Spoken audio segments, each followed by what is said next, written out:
প্রত্যেক মাসে একবার করে আমাকে মুদিখানার জন্য কিন্তু স্পেন্সারে যেতেই হয়। অনেকে এখানে জিজ্ঞেস করেন স্পেন্সারই কেন?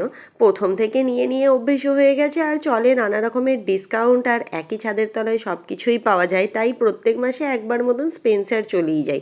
ঘরে চাবি লাগানোর আগে ভুলেই গেছিলাম যে ঘরেরও লাইট অফ করতে হবে। লাইট অফ করার পর চারদিকে যা অন্ধকার।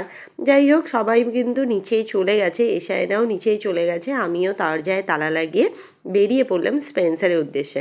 কথা বলতে বলতে অনেকটাই পথ পাড়ি দিয়ে চলে এসেছি এই স্পেন্সারে। এখানে মাসকাবারি মাল কিছু নেব, কিছু জামা কাপড়ও দেখব, কিছু শ্যুজও দেখার এবং ব্যাগস, কসমেটিক কালেকশন আছে।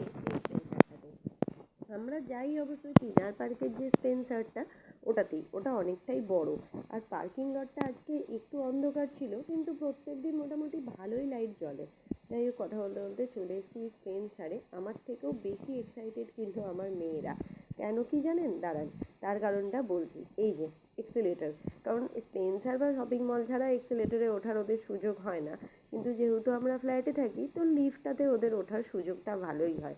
তো লিফটে উঠে উঠে আর ওদের ভালো লাগে না, তাই এক্সিলেটরটা এখন ওদের খুব ভালো লাগার বিষয়।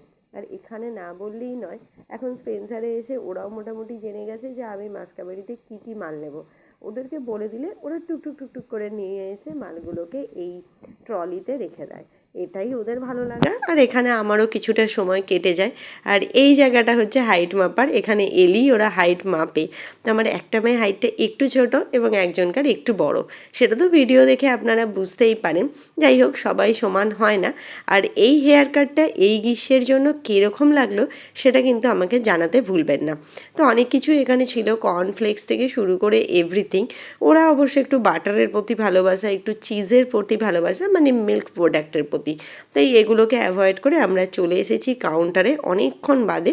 তো চলুন, কাউন্টারে ওরা কিছুক্ষণ বদমাইশি করছে, আর আমি সেই সময় কিছুটা ভিডিও বানিয়ে নিয়েছি। তো এই কথা বলতে বলতেই আমাদের মোটামুটি যে বিলিং কাউন্টারটা ছিল, বিল কমপ্লিট হয়ে আমরা বেরিয়ে পড়েছি বাড়ির পথে। দেখা হবে পরবর্তী কোনো একটা মিনি ব্লগে। আজকের মতো বাই।